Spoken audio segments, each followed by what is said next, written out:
My name is Tina Rodwell, and I'd like to tell you something how it is to have a child with a chronic illness. I've got 3 children. My oldest, Axel, is in Melbourne, Australia, doing sports injury, and he'll come back soon to finish his degree at Hertford. I've got a daughter, Ella Rose, who's finishing her degree off in Norwich and will be going to work in London. And then I've got Angus, who's now 13. He was 8 when he first became ill, and he can't attend school at all. In fact, it takes him over a week to get over 1 hour lesson of tuition. He can do 2 subjects, and that's about it. And he knows how bad that is for his education and possibly for his future. But somehow, most of the professionals that we come in contact, and especially the medical professionals, really treat him like a second-class citizen. They make him feel rubbish about himself and his ability. They also do what I call gaslighting, because there was a big trial called the PACE trial that sort of said we were, or children like Angus, just believed they were sick and they just needed to buck their ideas up and pace themselves, and eventually they get better. Unfortunately, Angus's body can't make energy and it can't sustain energy. So gradually his body loses the ability to produce oxygen and energy, and that causes massive problems throughout his body, as you can appreciate. Now, because of this PACE trial, professionals, I don't know why, just seem to believe that this trial, even though it's been proven wrong, is just everything they're going to follow. And effectively they gaslight you. And this is an effective tool used to draw into question my mental capacity and makes me question my own sanity and ability to be a mother. A lot of mothers get accused of fabricating and inducing illness. They then can force their opinion of you without being challenged from others. And it's a way of controlling the narrative of this illness. I would never have believed this possible in our so-called open and honest society. But over the last 5 years, meeting loads of mothers in the same predicament as me, I have to say I'm quite sickened by it all.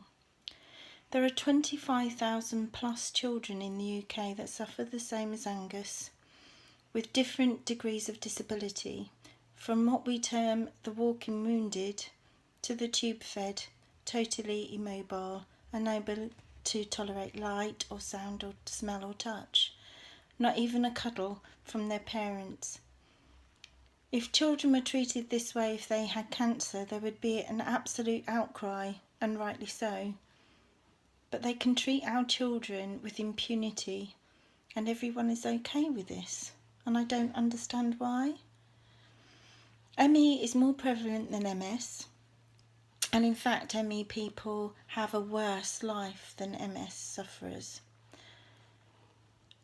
And they have less funding than male pattern baldness, which apparently they've got a cure for now. It's unbelievable.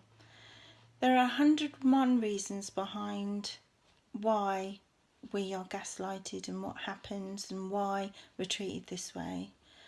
And a little later on I'll probably do another video to explain more about that. But for now, I'd like to concentrate on the children. Very few of the children with ME symptoms will be taken seriously or get a proper diagnosis. Angus had to wait over 2 years to get a diagnosis of celiac, which goes hand in hand. And in fact, Simon Weasley did a paper back in 2004 or somewhere around that to show that there was more prevalence in ME with celiac, but it never gets mentioned and we don't get diagnosed. It's just unreal. There is no treatment and there's no cure really, though there are some supplements and treatments that will help with some of the symptoms that our children suffer. Knowing how the coexisting conditions and treatments is very important, and to get things right, enabling much needed support so that very young children get the very best they can out of their lives. Most will at some point have their parents accused of fabricating and inducing illness, or FII, in front of their parents with impunity. Now this happened to me, and they threatened us with courts, which they often do if you don't take your child to school, which we couldn't because he can't travel. And I just want to ask everybody out there, if you were a mother like me, how would you feel? And then how would you feel when your son thinks he's going to die because the headaches are so severe? He blacks out, and you can't take your child to the doctors because the doctors don't know how to treat. And then you have to think how it must feel for a very young boy at the age of 8 to his age now, even at 13, to be told if you don't sort yourself out and get back to school, your mum will be taken to court. And I want you to think what you can do to change the situation. Okay? We need to get this sorted, because one day it could be you, suffering like we do.